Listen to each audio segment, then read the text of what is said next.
नमस्कार विद्यार्थी मित्रांनो, गोडी शिक्षणाची या आपल्या यूट्यूब चॅनेलमध्ये मी अर्चना तुमचं खूप खूप स्वागत करते। शालेय जे व्हिडिओ असतात त्याच्याबरोबरच आज एक वेगळा असा विषय तो म्हणजे आता आपली उन्हाळी सुट्टी लागलेली आहे बऱ्याच विद्यार्थ्यांना। मग अगदी पहिलीपासून 10वी पर्यंतचे विद्यार्थी असतात।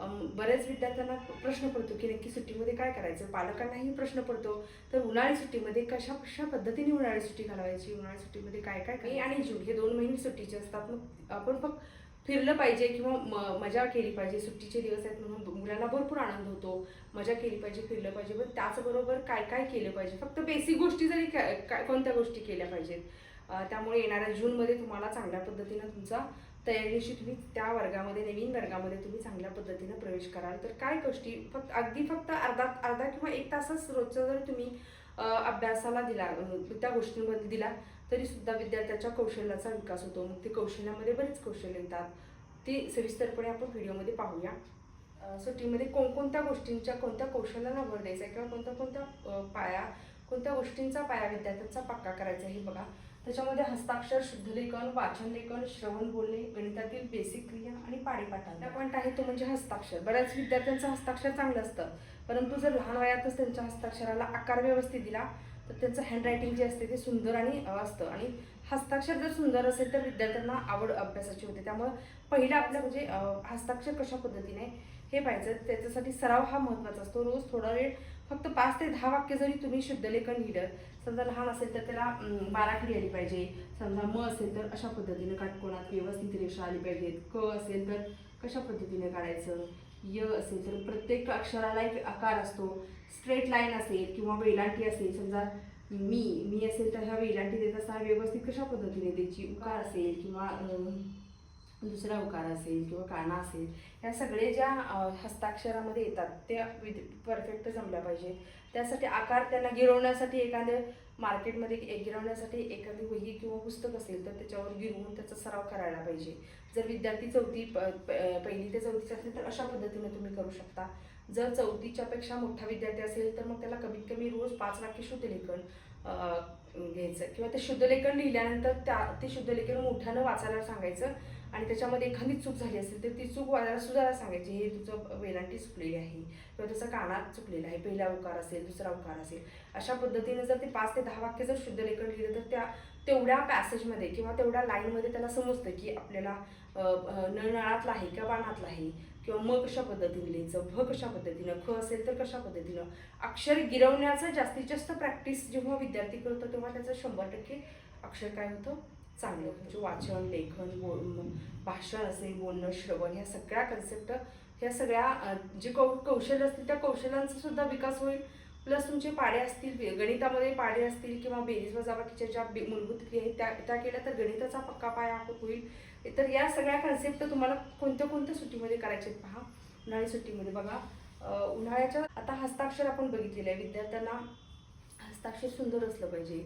एक लिखाण लिहित असताना किंवा एखादा शब्द लिहित असताना त्याचे वेलांटी असेल, मात्रा असेल, काना असेल किंवा उकार असेल ते व्यवस्थित दिला पाहिजे। मुळाक्षर आली तर तो चांगल्या पद्धतीने मुळाक्षर गिरवण्याचा जर सराव असेल तर तो 1ली ते 4थीचा विद्यार्थी असेल तर त्याला अक्षर व्यवस्थित लिहिता येतात। समजा मग 2 अक्षराचे शब्द, 3 अक्षराचे शब्द, जर त्याला मुळाक्षर व्यवस्थित असतील तर 2 अक्षराचे शब्द, 3 अक्षराचे शब्द लिहिता येईल अशा पद्धतीनं। मग तो 1ली ते 4थी, जर 4थीपेक्षा मोठा विद्यार्थी असेल तर मग त्याला व्यवस्थित हस्ताक्षर लिहित असताना त्याला 4 ते 5 वाक्याचा उतारा लिहायला सांगायचा, किंवा मोठा असेल तर एक 8 ते 10 वाक्यांचा उतारा सुंदर हस्ताक्षर व्यवस्थित काढायला सांगायचा। मग त्याच्यामध्ये तुम्हाला त्याचं शुद्धलेखन, दुसरा महत्त्वाचा पॉईंट आहे तो म्हणजे शुद्धलेखन।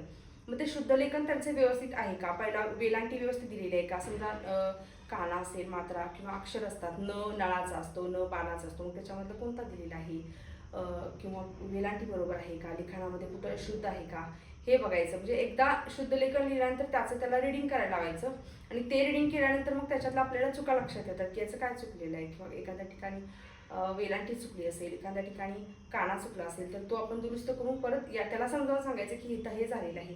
म्हणजे शुद्धलेखनातून सुद्धा विद्यार्थ्यांना बरेच मुळाक्षरे चांगल्या पद्धतीने समजतात की इथं हे आलं पाहिजे, धनुष्य असेल तर न नळाचा आला पाहिजे, त्या शब्दामधील एखाद्या चुका समजा। आणि हे गोष्टी काय दिवसभर न करता फक्त अर्धा ते 1 तास जरी ह्या विद्यार्थ्याला बेसिक गोष्टींवर दिला तरी चांगल्या पद्धतीनं तयारी होते। त्यानंतर बघा वाचन, लेखन, श्रवण आणि बोलणे, म्हणजे ह्या मूलभूत क्रिया आहेत विद्यार्थ्यांची कौशल्य आहे, त्याला वाचता आलं पाहिजे, जर पहिल्यांदा त्याला वाचता आलं पाहिजे, मुळाक्षरांचा सराव असला पाहिजे.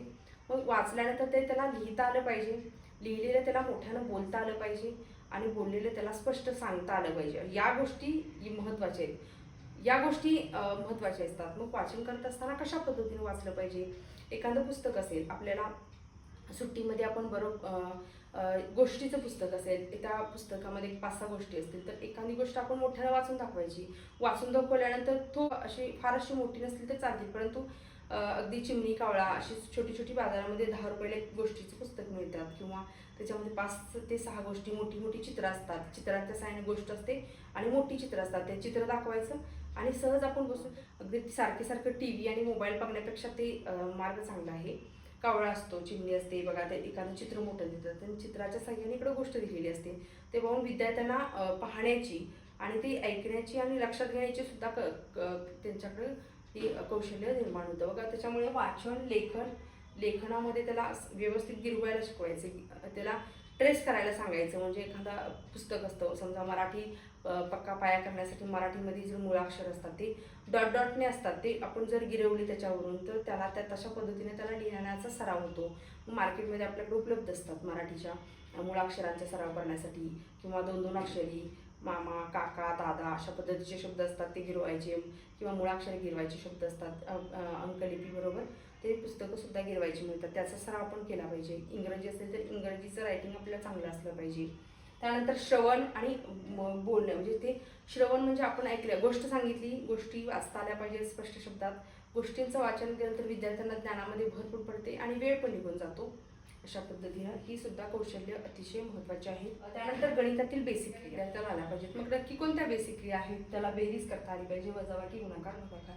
त्याला हच्च्याची बेरीज करता आली पाहिजे किंवा साधी बेरीज आणि हच्च्याची बेरीज अशा 2 बेरीज व्यवस्थित करता आली पाहिजे. आणि हा काय दिवसभर अभ्यास न घेता जेव्हा विद्यार्थ्याला वेळ असतो, म्हणजे दिवसभर जरी खेळा, फक्त आपण दिवसातला 1 तास जरी देऊन विद्यार्थ्याच्या ह्या गणिताच्या बेसिक क्रिया पूर्ण करू शकतो. फक्त अर्धा तास त्याला फक्त 2-3 गणितं द्यायची, आपण स्वतःहून ती गणितं द्यायची आणि त्याला नक्की तो कशा पद्धतीने सोडवतोय, काय चुकलं तर त्याला सांगायचं. असं काय रोज 2 जरी गणितं दिली तरी त्याला बेसिक गणित, रोज याची 2-2 गणितं दिली तरी किंवा 1-1 किंवा 2-2 जरी गणितं दिली तरी या ज्या 4 क्रिया आहेत, गुणाकार, वजाबाकी, बेरीज, वजाबाकी, गुणाकार आणि भागाकार, या क्रिया त्याच्या पक्का होत्यात. या सगळ्या ते का फक्त बघायचं आपल्याला जेव्हा वेळ असतो तेव्हा. दिवसभरातील 1 तास फक्त जरी या सगळ्या गोष्टींसाठी फक्त 1 तास द्यावा लागतो आणि तेवढा जरी 1 तास दिला तरी तो 2 महिन्यामध्ये सगळ्या त्याची मराठीचं वाचन लेखन असेल, मराठीची सगळी कौशल्य वाचन लेखन असेल किंवा गणितातील बेसिक सगळ्या क्रिया असतील, इंग्रजीचं रीडिंग त्याला मोठ्या आपण वाचन, या सगळ्या गोष्टी तुम्हाला फक्त त्याला दिवसातील 1 तास जरी आपण दिला तरी सगळ्या क्रिया कौशल्य त्याचे तो चांगल्या पद्धतीनं कौशल्य आत्मसात करू शकतो. त्याच्यानंतर पाठांतर. पाढे हे विद्यार्थ्यांना मध्ये जर गॅप पडला तर ते पाढे विसरतात. त्यासाठी रोज 1 पाढा किंवा 1-2 दिवसातून जरी 1 पाढा त्या विद्यार्थ्याला येतो का बघायचा आहे. 10पर्यंतचे पाढे येतच असतात. पुढचे 11-12 असेल किंवा 15, जास्तीत जास्त 25 ते 30पर्यंतचे पाढे आपल्याला रोज जरी 2 दिवसातून 1 पाढा जरी घेतला तरी चांगल्या पद्धतीने त्याची तयारी. तो पाढा एकच पाढा घ्यायचा. समजा आता 11चा पाढा असेल तर तो पाढा 5 वेळा लिहायला सांगायचा, 1 दिवस फक्त. त्याच्यानंतर दुसऱ्या दिवशी 12चा पाढा 5 वेळा लिहायचा. एक जर पाढा तो म्हणत 5 वेळा लिहिला तर त्याचे सगळे 30पर्यंतचे पाढे, काही पाढा म्हणायला फक्त 5 ते 10 मिनिटं लागतात. लिहित पाढा म्हणायला 5 ते 10 मिनिटात मुले लिहून मोकळे होतात. अशा पद्धतीनं पाढे सहजरित्या ते पाढे पाठ होऊ शकतात. त्यांना कोणतीही पाठांतरासाठी कोणतीही गोष्ट वेगळी अशी करावी लागत नाही. फक्त तो पाढा लिहायचा आणि तो पाढा 4 ते 5 वेळा लिहायला सांगायचा आणि एक 100 पेजेस 4 वह्यामध्ये जर तुम्हाला इंग्रजी रायटिंगसाठी, मराठी रायटिंगसाठी आणि गणिताच्या मूलभूत क्रिया आणि पाढेपाठांतर अशा 4 वह्या तुम्ही 100 पेजेसमध्ये जरी वह्या घेतल्या आणि तेवढा जर बेसिक तुम्ही सगळ्या गोष्टी विद्यार्थ्यांकडून पडून घेतल्या तर चांगल्या पद्धतीने त्याची तयारी होते. प्लस तो खेळाबरोबर तयारी होते. तो दिवसभर जरी खेळला तरी फक्त 1 तास देऊन आपण एवढी सगळी तयारी करून घेऊ शकतो. पाढे लिहित असताना त्याला 1 पाढा जर 4 ते 5 वेळा लिहिला तर तो पाढा कंप्लीट होतो आणि म्हणत त्याला जर लिहायला सांगितलं तर तो पाढा तर पाठ करायची काहीच गरज पडत नाही. वारंवार त्याचा सराव होतो. अशा पद्धतीनं पाढेपाठांतर सुद्धा सुट्टीमध्ये तुम्ही चांगल्या पद्धतीने ते पाढे सगळे लक्षात राहतात आणि त्यामुळे समजा एखादा 4थीला विद्यार्थी असेल, स्कॉलरशिप परीक्षा असेल तर त्याला परत त्याच्यासाठी स्पेशल वेगळा तो वेळ द्यावा लागत नाही पाढ्यांसाठी. त्याची चांगली तयारी असेल तर तो जूनपासूनच मग अभ्यासाला चांगल्या पद्धतीनं लागतो अशा पद्धतीनं. त्यानंतर विद्यार्थ्यांना चित्रकला फार आवडते. मग एखादा ड्रॉइंगचा कागद दिला तर ते चांगल्या पद्धतीने चित्र काढतात. मग ते रंगवायचं कसं, एकदा दोनदा त्याला सांगायचं की अशा पद्धतीने तू रंगव, किंवा इथं हा कलर दे, तिथं पण त्यांना इतर अभ्यासाबरोबर ह्या सुद्धा गोष्टींची फार जास्त आवड असते. अभ्यासापेक्षा ह्या गोष्टींची जास्त त्यांना आवड असते.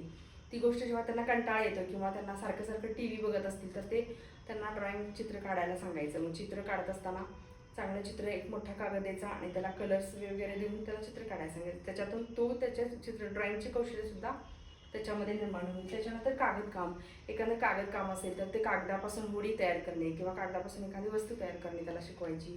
अशा पद्धतीनं ड्रॉइंग काढून आपण वर्गात पताके तयार करतो तशा पद्धतीनं डिझाईन करून ती कापायची आणि अशा पद्धतीनं फूल तयार करायला कागदापासून. अशा बऱ्याच गोष्टी आपण बसून त्यांना सांगू शकतो. त्यानंतर गप्पा गोष्टी हा मुलांच्या आवडीचा विषय असतो. एखादी गोष्ट आपण सांगायला लागलो तर त्याला बोलता कितपत आलं पाहिजे. एखाद्याने प्रश्न विचारला तर त्या प्रश्नाचं योग्य आणि व्यवस्थित त्याला उत्तर देता आलं पाहिजे. त्यासाठी आपलं पाल्य किंवा आपलं मूल कितपत त्याच्याकडे बोलण्याचं कौशल्य हे आपल्या लक्षात येतं. मग त्याला सारखं बोलते केले पाहिजे, हे इथं आहे. किंवा एखादा आपण सहज जर फिरायला गेलो, फिरणं हे सुद्धा फिरणे उन्हाळ्या सुट्टीमध्ये फिरणे ही खूप विद्यार्थ्यांच्या आवडीची गोष्ट असते. मग सहलीला जा, कौटुंबिक सहलीला जा, इकडे फिरायला जातो आपण, तिकडे फिरायला जातो. फिरायला जात असताना इथं हे आहे, किंवा समजा किल्ला असेल तर शिवाजी महाराजांच्या किल्ल्याची माहिती असते, किंवा कुठं आपण फिरायला गेलो तर तिथल्या निसर्गाची, तिथल्या झाडांची, तिथल्या ठिकाणांची आपण माहिती देतो. त्यामुळे विद्यार्थ्यांमध्ये ज्ञानामध्ये त्यांची काय होते भर होतो आणि सुट्टीमध्ये फिरण्याचा आस्वाद मुलं चांगल्या पद्धतीने घेतात आणि परत जास्तीत जास्त त्याचा होतात. शारीरिक सदृढता निर्माण होते, शारीरिक सदृढता वाढते पोहण्यामुळे. म्हणजे त्यांचा व्यायाम पण होतो आणि त्यांना व्यवस्थित आहार, व्यवस्थित जेवण सगळं व्यवस्थित जातं खेळामध्ये. फक्त ते बसून न राहता त्यांच्या शरीराला सुद्धा व्यायाम पाहिजे. त्याच्यामुळे पोहल्यानंतर विद्यार्थ्यांच्या शारीरिक सदृढता व्यायामामुळे व्यायाम होतो आणि शरीर सुदृढ बनतं. अशा पद्धतीने त्यांच्या शरीराकडे सुद्धा आपलं लक्ष असलं पाहिजे. आणि त्यानंतर असतं ते कामात मदत करणे. कामात मदत म्हणजे एवढी जास्त कामं, छोटी छोटी कामं, हे आणून दे किंवा ते कर तू, छोट्या छोट्या कपड्यांच्या घड्या घालणे किंवा बाहेरच्या एखादी वस्तू पाहिजे असेल आपल्याला तर ती आणून देणे अशी करून घेऊ शकतो. उन्हाळ्या सुट्टींमध्ये फिरणे, गप्पा गोष्टी, गाणी ऐकणे, पुस्तक वाचन करणे, आपल्या कुटुंबाबद्दल संवाद साधणे, या सर्व गोष्टी आपण उन्हाळ्या सुट्टीमध्ये करू शकतो. प्लस आपला अभ्यासही होणार आहे. या गोष्टी अशा पद्धतीनं जर आपण उन्हाळ्या सुट्टीमध्ये नियोजन केलं तर. अशा पद्धतीनं आज आपण उन्हाळ्या सुट्टीमध्ये काय काय केलं पाहिजे सांगण्याचा प्रयत्न केलेला आहे. हे जर तुम्ही अशा पद्धतीनं लागू केलं तर चांगल्या पद्धतीने विद्यार्थ्याचा पाया पण पक्का होईल आणि प्लस विद्यार्थी मनोरंजन करून विद्यार्थ्याला सर्व गोष्टींचा चांगल्या पद्धतीनं आस्वाद पण घेता येईल. अशा पद्धतीनं आज आपण हा व्हिडिओ पाहिलेला आहे. आणि तर हा व्हिडिओ तुम्हाला आवडला असेल तर लाईक करा, शेअर करा, सबस्क्राईब करा. धन्यवाद.